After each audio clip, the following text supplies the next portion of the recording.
সুপ্রিয় দর্শক, আমি দাঁড়িয়ে রয়েছি রাজশাহীর গোদাগাড়ী উপজেলার ঠিক দক্ষিণ পশ্চিমে খড়চাকা বিজেপি ক্যাম্পের ঠিক বিপরীতে আমরা যে নদীর পার দেখছি ঠিক তার পাশেই দাঁড়িয়ে রয়েছি। এখানে একটি ক্ষীণস্রোতা নদী আমরা দেখছি, এটি গোদাগাড়ীর দিকে প্রবাহিত হয়েছে। এখানে এই সৈকতের এখানে কোনো খেয়া পারাপারের ঘাট নেই, তবে ঘাটে অনেক ডিঙ্গি নৌকা রয়েছে। এখানকার প্রাকৃতিক দৃশ্য ভিন্ন রকমের। এখানে একটা বিশাল শূন্যতা আমরা দেখছি। এখানে বাতাস, দক্ষিণা বাতাস রয়েছে। এখানে হাঁসের ঝাঁক রয়েছে, নদীতে ঝিরিঝিরি বাতাস এবং অনেক গভীর, পাড় থেকে অনেক গভীর। আমি যেখানে দাঁড়িয়ে রয়েছি সেখানে দেখতে পাচ্ছি একটি ভিত্তিপ্রস্তর। এখানে নিশ্চয়ই একটি কোনো ভবন ছিল এবং চুন সুরকির এখানে আমরা দেখছি যে গাঁথনি রয়েছে। সেগুলি এখানে একটি যে সুন্দর সুদৃশ্য একটি ভবন ছিল, সেটি আমরা জানি যে পরবর্তী মধ্যযুগের এটি যখন আমরা জানি যে প্রাচীনকালের পর মুসলিম শুরু হয়েছিল, সেই সময়ের এখানে কিন্তু আমরা চুন সুরকির সে গাঁথনিগুলি দেখছি নদীর উপরে। এখানে আমরা এখান থেকে অনেক গভীরে দেখছি,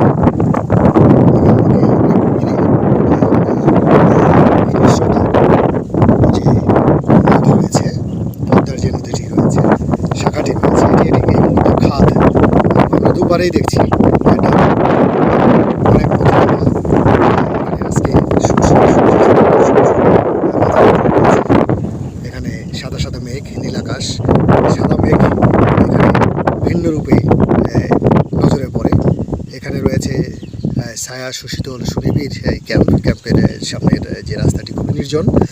এই চারপাশের যে ঘাটগুলি রয়েছে, সেই ঘাটের তুলনায় এর মধ্যে সবুজ, আর এখানে যে চর, সবুজ চর, সবুজ বৃক্ষ, নদীর পাড়ের সবুজ, তার মধ্যে বিশাল এক শূন্যতা। এর মধ্যে আমরা একটি অন্তত কয়েক শত বছরের পূর্বের একটি ভিত্তি এখানে দেখতে পাচ্ছি। সেটিও এখানকার স্মৃতি বহন করে। হয়তো বিস্তারিত চিন্তা বা বিস্তারিত যদি আমরা তথ্য সংগ্রহ করি, তাহলে হয়তো এখানে চমৎকার একটি আমরা সময়ের দৃশ্য বা চিত্র পাবো। আমরা দেখছি এখানে অনেক বন্যা রয়েছে, পরিত্যক্ত নৌকাও রয়েছে। এই নৌকাগুলি হয়তো বর্ষায় এখানে বিডিআর ক্যাম্পের পক্ষ থেকে ব্যবহার করা হয়, অথবা এখানে যারা সাধারণ মানুষ রয়েছে তারা এটি বর্ষার পূর্ব পর্যন্ত এইভাবে এখানে সংরক্ষণ করছেন। আমরা এখানে দেখছি একটি বট গাছ রয়েছে, সেই বট গাছে একটি ওয়াচ টাওয়ার রয়েছে। মই দিয়ে উপরে উঠে একটি মাচান তৈরি করা হয়েছে। এখানে অনেকগুলি নৌকা এখানে পরিত্যক্ত অবস্থা রয়েছে। এখানে কিছু মানুষের বসবাস রয়েছে, ঘনবসতি না, দূরে দূরে বসতি। কিন্তু এখান থেকে যে নদীর ক্যামেরা পরিপূর্ণভাবে ধারণ করা সম্ভব না। এটি আসলে নদীর বাঁক, এখানে যে নদীর বাঁক বলি আমরা, সেই বাঁকগুলি এখানে দৃশ্যমান। ক্ষীরস্রোতা নদীর যে রূপ, সেই ক্ষীরস্রোতা নদীর সেই রূপটি আমরা দেখছি। এখানে আজকের যে বৈশিষ্ট্য, যেটা বাতাস, দক্ষিণা বাতাস, সেটা পাহাড়ের দিকে আমরা দেখছি যে আসলে এটি পশ্চিম দিকে যে নদীর যে স্রোত, সেটি আমরা দেখছি বাতাসটা ঠিক পূর্ব দক্ষিণ দিকে এদিকে আসছে এবং সেটা আমরা দেখি দক্ষিণ পশ্চিমে প্রবাহিত হচ্ছে। নদীর ঝিরিঝিরি যে বাতাস, সেই ঝিরিঝিরি বাতাসের যে ছোটো ছোটো সুন্দর যে ঢেউগুলি, সেই ঢেউগুলি আমরা দেখছি এখানে যাচ্ছে, এখানে পাখি ঘুরে আসছে। প্রাকৃতিক নান্দনিক দৃশ্য এখানে এখানে শূন্যতা। এখানে একাই এই মুহূর্তে আমি এখানে একাই দাঁড়িয়ে রয়েছি। একটি ভ্যানে করে এখানে ভ্যানটি রাস্তা রয়েছে। তবে আমাকে এই কিছু দূরে, অর্থাৎ পশ্চিম দিক থেকে একজন বলেছিলেন যে বিজেপি ক্যাম্পের যে খরচা পাড়া বা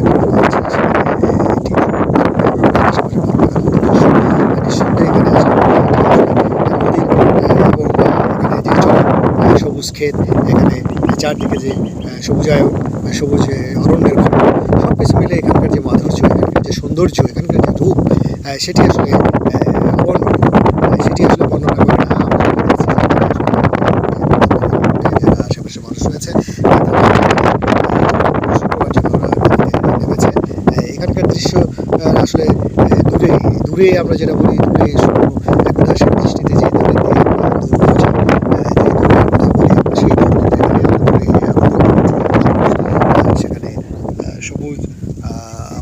গ্রামও দেখতে পাচ্ছি। কিন্তু আমরা এখান থেকে দেখছি যে কোনো মানুষ নেই। আমি যেখানে দাঁড়িয়ে রয়েছি অদূরে কয়েকটি বাড়িঘর রয়েছে, কিন্তু এই জায়গাটায় যে উচ্চতা, সেই উচ্চতা আসলে এখান থেকে দেখানো একটু কষ্টসাধ্য। তবে নিচে নামলে পরে আমি হয়তো পার্টি দিতে পারবো। শুধু দর্শক, এই ভালো লাগা নিয়ে আমরা আপনাদের সামনে আজকের উপস্থাপন। এখানে আমরা দেখছি যে অনেক নদীতে মাছ ধরার যে পাখিগুলি রয়েছে, সেই পাখি রয়েছে, হাঁসের ঝাঁক রয়েছে, বিভিন্ন ধরনের পাখিও রয়েছে। এখানে চর, সবুজ ক্ষেত, এখানে বিশাল শূন্যতা, দক্ষিণা বাতাস, নদীর বাঁক এবং সামনে রয়েছে আরেক নির্জন সড়ক।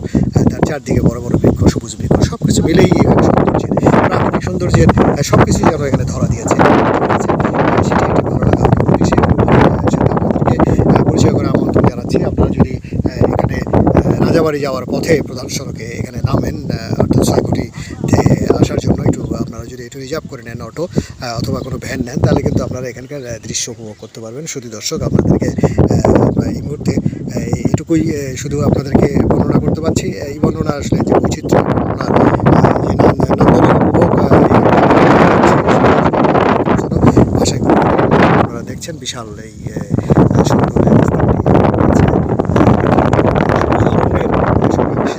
স্রোতা নদী, এক অদ্ভুত দৃশ্য। এই দৃশ্যের বর্ণনা শুধু দর্শক আসলে অনেকক্ষণ দাঁড়িয়ে উপভোগ করা কিংবা বিকেলের বা গধূলি লগ্নের বা সকালের বা দৃশ্যে এই সময় যদি আমরা আসি বা এখানে তাহলে কিন্তু আমাদের ভিতরে আমাদের একটি নতুন সৌন্দর্যের ধারণা তৈরি হবে।